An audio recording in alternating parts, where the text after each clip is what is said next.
Hello everyone and welcome to my review of the Tronsmart Onyx Ace. So these little guys are $45. They're a pair of budget earpods. So they compare to the, let's compare to the benchmark, I guess, of the earpod world, which is the Apple AirPods. So they retail about $129 for the first generation, $229 for the second gen. Now these guys at $45, you'd expect some downsides to them. So let's get into my review and see how it goes. So I'm going to review three things on this. I'm going to talk about the design, the sound quality, and the connectivity. Right. So first off, the design. So these ones, unfortunately, we've had a problem with these because my dog got to them. He's a greyhound, and I don't know if you can see, but geez, he mangled them up something fierce. It was pretty bad. So he got to these yesterday, the day before I was going to record this review. Of course, had to happen, right?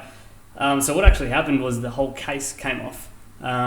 So for everything from this chrome part down actually came away, and I saw the battery, I saw everything inside. I had to kind of put it all back together.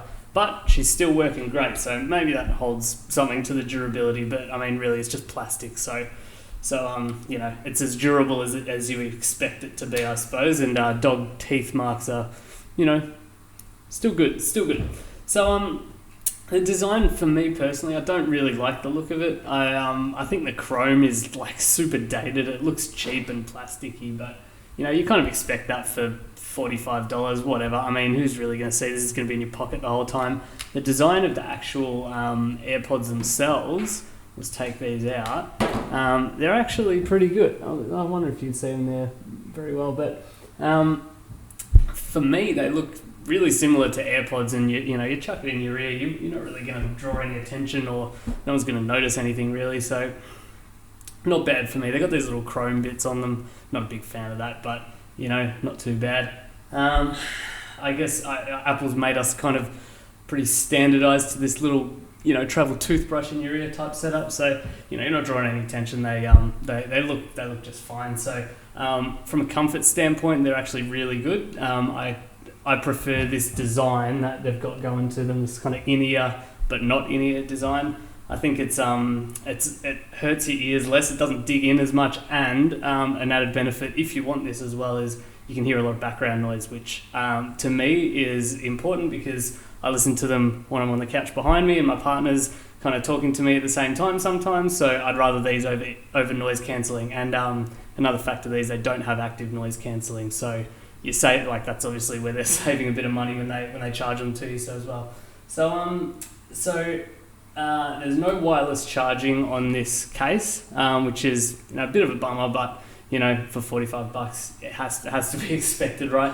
And the battery life on these is 4 to 5 hours. I've never actually had to use it for that often. I mean, every time you whack it in the case, they recharge, and it'll charge for about 4 to 5 cycles. So you've got 24 hours of use when you use the charger. So the next part I'll talk about is the sound quality. So sound quality on these, so they're cheap headphones, but they really don't sound like cheap headphones. So they actually sound really comparable, I think, to the AirPods or to I've got the classic standard Apple earphones. That's usually my benchmark when I'm talking about good or bad earphones.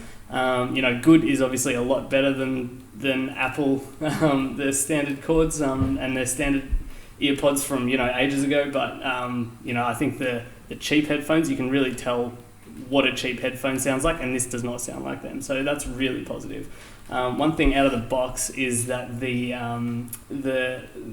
quality out of the box is not great, but if you equalize it properly, then it can actually be fantastic. So I'm going to see if I can put a screenshot of the EQ that I've set up on the screen here, so you can check that out and do that. Maybe start using that as a base, and I'll link it down below as well. So use that EQ. Aside from that, out of the box, it's like a 3 out of 10, but once you equalize it, I would put it to a 9, 10 out of 10. I mean, you can't get better sound from little AirPods like this for, under $150 anyway. So sound quality, I think, to me, is perfect. So next I'll just talk about the connectivity and maybe the interface and stuff as well. So first off, when you, like for the first time, when you take these out of the case, they enter pairing mode, right? So you buy them, you flip it open just like that, and they're automatically in pairing mode. You've got this white light flashing. What you do then, you grab your phone, you go to the Bluetooth menu and just select, just as you would with any Bluetooth device, right? So the thing is, if you want to pair it to multiple devices, as soon as you take it out of the case, it will connect straight to your phone, just like every other set of AirPods, really. But if you want to connect it to something else, you have to go into your phone, and you need to then find the Bluetooth menu and disconnect manually. That will enter these back into pairing mode again, and you can then go into your PC or your tablet or whatever you want, and then just find them straight out of the Bluetooth menu. Now, when you put them back in the case, it will end the Bluetooth connection, and when you reopen it, it will automatically connect back to your phone, not the last device you just connected to, always your phone. So I find that kind of handy because you always know where it's going first, because you don't know where there's, there's no interface on here to select which device you want to connect to. So it automatically goes to your phone, and whenever you want to then change, you need to go into your phone menu, disconnect, and then reconnect through the other device. So to me, it's a bit of a pain. I think if they had maybe said, tap on it 5 times or something and it'll enter pairing mode, that would have been better, and it can kind of disconnect that way. But no, you need to actually go into your phone and disconnect it. So I think from a connectivity standpoint, it's fine. I mean, it's not the best from that standpoint, but it's not too bad. The interface on these, so as soon as you whack them in, and these taps it's got these little touch sensitive sides, the little chrome parts. You tap on it once and it does volume. Left is down, right is up. So 1 tap, volume down, 1 tap, volume up. 2 taps will give you play pause. 3 taps will give you your assistant, whatever assistant you've got on your phone or the device you're using. So the play pause actually works with Windows, and it works when you're watching things like Netflix and Stan and everything else as well, which I think is bloody fantastic.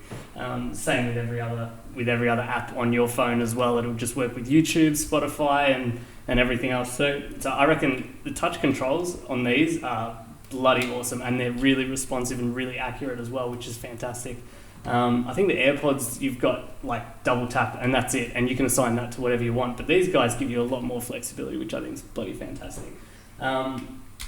So that's pretty much it. I mean, there's not much else to review. I think the most important things for these kind of devices, especially when you're looking at budget ones, is the sound quality good? Is the connection reliable and stable?